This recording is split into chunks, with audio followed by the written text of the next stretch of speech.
First match లో ticket తీసుకున్న పోయిన వాళ్ళు అందరూ బుక్క, టీవీల ముందు కూర్చొని మాట్లాడటం కూడా బుక్క. అభిషేక్ భాయ్ ఎందుకంత ఆడచ్చు కదా 15 ఓవర్లు, అట్లీస్ట్ 10 ఓవర్లలోనే కొడతా, పవర్ ప్లేలోనే కొడతా అంటాడు ఈ పెద్ద మనిషి. ఇప్పుడు చెన్నైలో ఈయన పుష్కన సెకండ్ బ్యాటింగ్ పడితే జర మెల్లగాడు, టికెట్లు తీసుకుని వస్తారు మ్యాచ్ చూసి ఎంజాయ్ చేద్దామని. నువ్వు రపరపరపరపరగా ఎక్కితే టికెట్ తీసుకున్నాడు బుగ్గ, మేము టీవీల ముందు ప్లాన్ వేసుకున్న అంతా బుగ్గ. మీరు అర్థం చేసుకో ఫ్యాన్స్ ఆవేదన కూడా. Chennai Chennai Chennai Chennai Chennai Chennai Chennai express second match చెన్నైలో ఉండబోతుంది. సర్ప్రైజింగ్ థింగ్ ఏంటంటే ఆ గ్రౌండ్ లో ఏ ప్లేయర్స్ కూడా ఇంటర్నేషనల్ మ్యాచ్ అనే అనుభవమే లేదు, దిక్కే లేదు.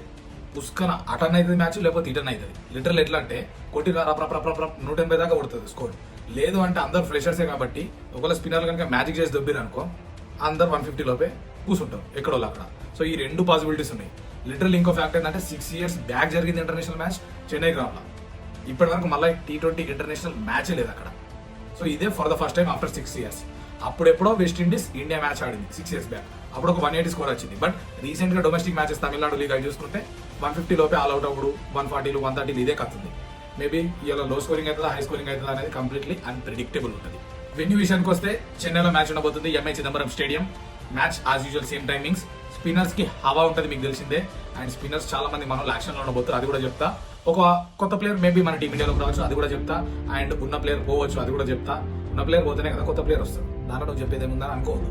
సో అదొక పాసిబిలిటీ కదా, వచ్చిందంటే పోవుడు. ఇంగ్లాండ్ టీంలో కూడా లైక్లీ ఒక చేంజ్ ఉంటుంది, అది ఎందుకనేది కూడా చెప్తా. ఒక స్పిన్నర్స్ యాక్షన్ లోకి రాబోతుండు, మోస్ట్ లైక్లీ ఒక పేసర్ అవుట్ అయ్యే ఛాన్స్ ఉంది ప్రాబబ్లీ, అది కూడా చెప్తా. So let's get in the video. ఈ పాయింట్ చూసుకుంటే ఎక్స్పీరియన్స్ ఉన్న నాదులే లేడు ఆ గ్రౌండ్ లో 2 స్క్వాడ్స్ లో కూడా. 6 years బ్యాక్ ఒక ఇంటర్నేషనల్ మ్యాచ్ జరిగింది, ఆఫ్టర్ 6 years ఇదే ఫస్ట్ టైం జరుగుతుంది. చెప్పినా కదా ముందు చెప్పినట్టు వెస్టిండీస్ ఇండియా మ్యాచ్ జరిగితే 180 స్కోర్ వచ్చింది. సో ఈ మ్యాచ్ లో మన ఇండియాలో ఒక్క చేంజ్ అయ్యే ఛాన్స్ ఉంది. స్పిన్నర్ ప్లేయింగ్ లెవెల్లోకి రావచ్చు, వాషింగ్టన్ సుందర్ రప్పని తిప్పే ఛాన్స్ ఉంది. ఎందుకు తెలుసా, లెగ్ బ్రేకర్స్ అయినా నార్మల్ స్పిన్నర్స్ అయినా యాక్షన్ లో ఉంటారు always. So Nitish Kumar Reddy most likely బయట పోతాడు, ఎందుకంటే వాషింగ్టన్ సుందర్ ఆ గ్రౌండ్ లో నంబర్ ఎక్ స్టార్ట్స్ ఉన్నాయి. సో డెఫినెట్లీ ప్లేయింగ్ లెవెల్లోకి వస్తాడని నాకు అనిపిస్తుంది, చూడాలి మరి ఏమవుతుందో. ఇంకా ఇంగ్లాండ్ ముచ్చడికి వస్తే ఇంగ్లాండ్ లో కూడా ఒక లెగ్ బ్రేకర్ రాబోతున్నాడు, రేహాన్ అహ్మద్. మోస్ట్ లైక్లీ వచ్చే ఛాన్స్ ఉందని నాకు అనిపిస్తుంది, ఎందుకంటే లెగ్ బ్రేకర్ ఆ గ్రౌండ్ లో లెగ్ బ్రేకర్స్ మంచిగా ఆడతారు. సేమ్ టైం గస్ అట్కిన్సన్ చూసారు కదా రప్ప ఎక్కిడు శాంసన్. సో ఆ దెబ్బలకి కూర్చోబెడతారని నేను అనుకుంటున్నా. కూర్చోబెట్టి స్పిన్నర్ అవసరం ఉంది కాబట్టి స్పిన్నర్ తీసుకొస్తారు మోస్ట్ లైక్లీ.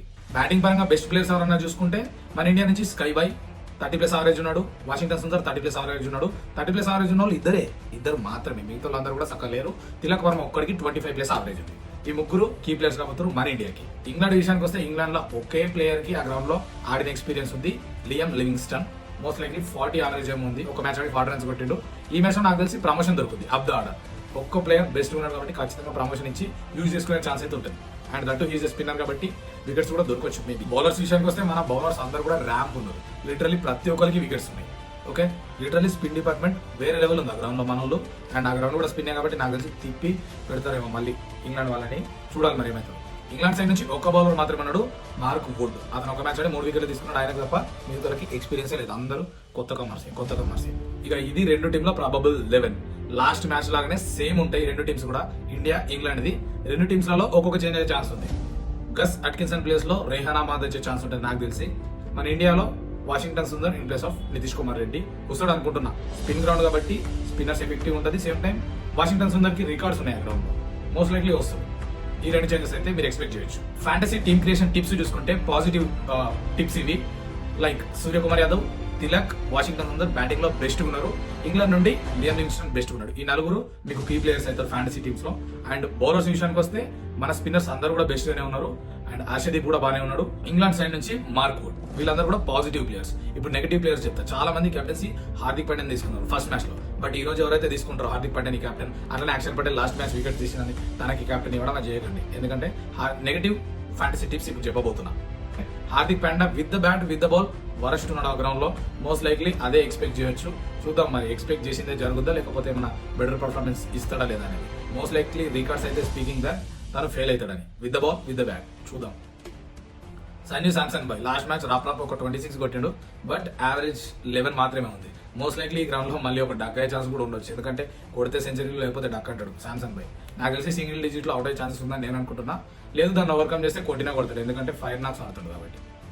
బట్ యావరేజెస్ ఏం మాట్లాడుతున్నాయంటే most likely Sanju bhai fail అయ్యే ఛాన్స్ ఉందని. సో ఇవి యూజ్ చేసుకోండి ఫ్యాంటసీ టిప్స్. అండ్ ఈ వీడియో మనకి స్పాన్సర్ చేస్తుంది MCLGames.com. సో ఫ్యాంటసీ ఇన్వెస్ట్ చేయాలనుకునే వాళ్ళు links in the description. And best fancy tips and tricks కోసం టెలిగ్రామ్ లింక్ కూడా డిస్క్రిప్షన్లో ఉంటుంది. వెళ్ళి జాయిన్ అయిపోండి. ఏం డౌట్స్ ఉన్నా మీరు అక్కడ క్వైరీ చేసుకోవచ్చు. ప్రతి అనాలిసిస్ వీడియోని యూజ్ చేసుకుని you can invest and earn some good money. And note ఏంటంటే ఆశకి హద్దు ఉండాలి, యువర్ ముడికి సిగ్గు ఉండాలి. యువర్ ఇన్వెస్ట్మెంట్ ఈస్ ఆల్వేస్ ఎట్లుండాలంటే చిన్నపాటి అమౌంట్ ఉండాలి, అది నేను ఎప్పుడు అఫెక్ట్ చేయొద్దు, even if you loss the money. Okay, video నచ్చినట్టయితే వీడియో లైక్ చేసి మీ ఫ్యాంటసీ ఫ్రెండ్స్కి, క్రికెట్ ఫ్రెండ్స్కి వీడియో షేర్ చేయండి. అండ్ వీడియో ఎట్లా అనిపించిందో కూడా కామెంట్ చేయండి. మ్యాచ్ ఎవరు కలిసినా కామెంట్ చేసేసి ఛానల్ సబ్స్క్రైబ్ చేసుకోండి. ఇలాంటి కంటెంట్ ఇస్తూనే ఉంటాను.